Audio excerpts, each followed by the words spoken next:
இந்த சீர்திருத்த தேர்தல் இது அது சம்பந்தமாக இப்போ ஒவ்வொரு பூத்தா அந்த விண்ணப்ப படிவங்கள் கொடுத்துக்கிட்டு இருக்காங்க. பிஎல்ஓ மூலமாக விண்ணப்ப படிவங்கள் சில இடத்துல கொடுக்கப்படலை. குறிப்பா சொல்லணும்னா நம்ம மானூர்ல ரெண்டு சொல்லான்னு ஒரு கிராமம் இருக்கு, பூத் நம்பர் 17. அங்க இவங்க போட்ட பிஎல்ஓ எனக்கு வயசு விருப்பம் இல்லைன்னு சொல்லி 2 நாள் ஆச்சு. இது வரைக்கும் அதுக்கு மாற்று ஆள் போட்டு இன்னும் அந்த விண்ணப்பங்கள் அங்க வழங்கப்படலை. இதை நாங்க இங்க இருக்க தேர்தல் முக்கியஸ்தர்கள்ட்ட சொல்லியாச்சு. அதுபோல 15-22 ஸ்பெஷல் முகாம் போடுதுன்னு சொல்லி முதல்ல அறிவிப்புல வந்துருந்துச்சு. அப்ப 15ஆம் தேதி நீங்க இந்த ஸ்பெஷல் முகாம் போட போறீங்களான்னு பாளையங்கோட்டை தொகுதி பொறுப்பாளர் தேர்தல் பொறுப்பாளர் மாநகராட்சி கமிஷனர், திருநெல்வேலி தேர்தல் பொறுப்பாளர் ஆர்டிஓ இந்த 2 பேர்த்தையும் கேட்டா அப்படி ஒண்ணும் இல்லை அப்படிங்காங்க. அப்போ தூத்துக்குடியில அப்படி அனௌன்ஸ் பண்ணியிருக்காங்களே அப்படின்னு கேட்டா, தூத்துக்குடி மாவட்டத்துக்கு தனியா ஏதோ பண்ணியிருக்காங்க, நாங்க அப்படி இல்லைன்னு சொல்லி போட்டாங்க. ஆனா இன்னைக்கு அந்த முகாம் நடக்கு.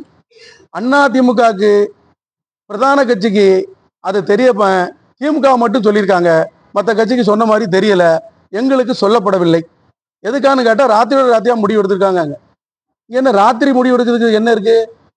பகல்ல 15ஆம் தேதி முன்னகிட்டே அறிவிச்சிருக்காங்க. அதை ஒழுங்கா கட்சிகளுக்கு, அங்கீகரிக்கப்பட்ட கட்சிகளுக்கு, பிரதான எதிர்கட்சி அனைத்து இந்திய அண்ணா திராவிட முன்னேற்ற கழகத்துக்கு சொல்லப்படலை. இன்னும் அது ஏதோ தவறு நடந்து போச்சு அப்படி இப்படிங்காங்க. அதெல்லாம் ஒத்துக்கிட முடியாது. இது இந்த வாக்காளர் ஸ்பெஷல் இந்த எஸ்ஐஆர் ரொம்ப இதா நடந்துகிட்டு இருக்கு. இவங்க ஆளுங்கட்சிக்கு மட்டும் அந்த தகவலை சொல்லிட்டு பிரதான எதிர்கட்சியான அனைத்து இந்திய அண்ணா திராவிட முன்னேற்ற கழகத்துக்கு சொல்லாம விட்டதை நாங்க தேர்தல் கமிஷனுக்கு இன்னைக்கு அதை தெரிவிக்க போறோம். மாவட்ட நிர்வாகத்துக்கு பல முறை சொல்லியாச்சு. இதை கிள்ளுக்கிற மாதிரி நினைக்க கூடாது. அதனால செய்யற வேலைய நடுநிலையோட சீர்தூக்கி பார்த்து செய்யணுங்கிறது எங்களுடைய கோரிக்கை. செய்ய வைக்க போறோம், அவ்வளவுதான்.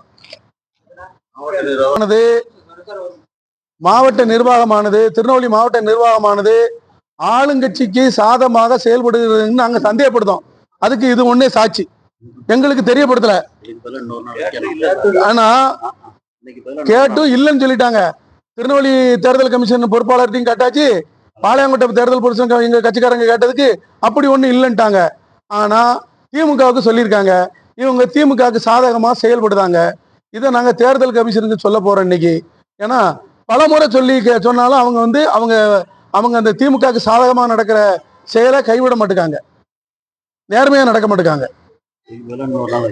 இது இப்போ இன்னைக்கு சொன்ன இந்த 15ஆம் தேதி இவங்க திமுகவுக்கு மட்டும் சொல்லி நடத்திருக்காங்க. இன்னொரு தேதியில எல்லா கட்சிக்கும் சொல்லி செய்யணுங்கிறது எங்களுடைய கோரிக்கை.